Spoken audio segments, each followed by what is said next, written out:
आपण पाहत आहात लोकशाही महाराष्ट्र न्यूज।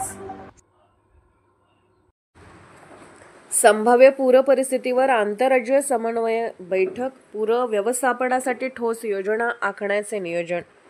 येत्या पावसाळ्याच्या पार्श्वभूमीवर कोल्हापूर आणि सांगली जिल्ह्यात संभाव्य पूर परिस्थितीचा सामना करण्यासाठी महत्त्वपूर्ण आंतरराज्य समन्वय बैठक जिल्हाधिकारी कार्यालयातील शाहूजी सभागृहात पार पडली।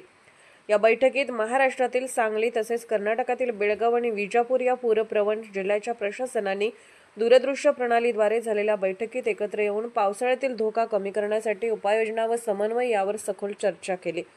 या बैठकीत प्रमुख मुद्दा होता तो पंचगंगा व कृष्णा नदीतील पाण्याची पातळी आणि अलमट्टी धरणातील विसर्ग व्यवस्थापन, अलमट्टी धरणातून पाण्याचा विसर्ग, कोल्हापूर आणि सांगली जिल्ह्यातील पूरस्थिती तसेच आंतरराज्य समन्वय या प्रमुख विषयांवर चर्चा देखील करण्यात आली।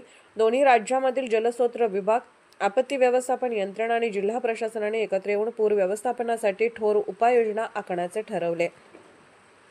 बैठकीतील ठळक मुद्दे: विसर्गाबाबत माहितीची देवाणघेवाण वेळेत होणार, अलमट्टी धरणातून किती आणि कधी विसर्ग करण्यात येणार याची पूर्वसूचना महाराष्ट्र प्रशासनाला वेळेत दिली जाईल। यंत्रणेमध्ये सुसूत्र समन्वय, स्थानिक यंत्रणा, महसूल विभाग, पोलीस, आरोग्य यंत्रणा आणि जलसंपदा विभाग यांच्यातील समन्वय अधिक दृढ केला जाईल।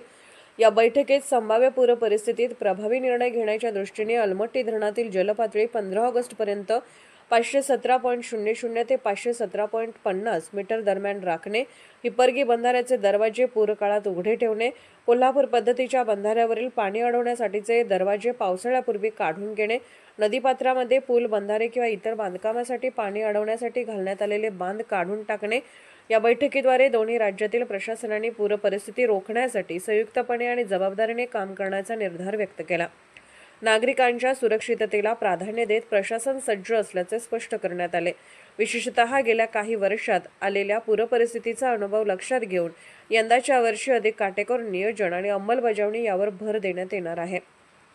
संभाव्य पूर व्यवस्थापनाच्या अनुषंगाने महाराष्ट्र व कर्नाटकच्या मुख्य सचिवांच्या संयुक्त समितीची बैठक दिनांक 29 मे रोजी घेण्यात येणार आहे। लोकशाही महाराष्ट्र न्यूज चॅनलला लाईक करा, शेअर करा आणि सबस्क्राईब करा।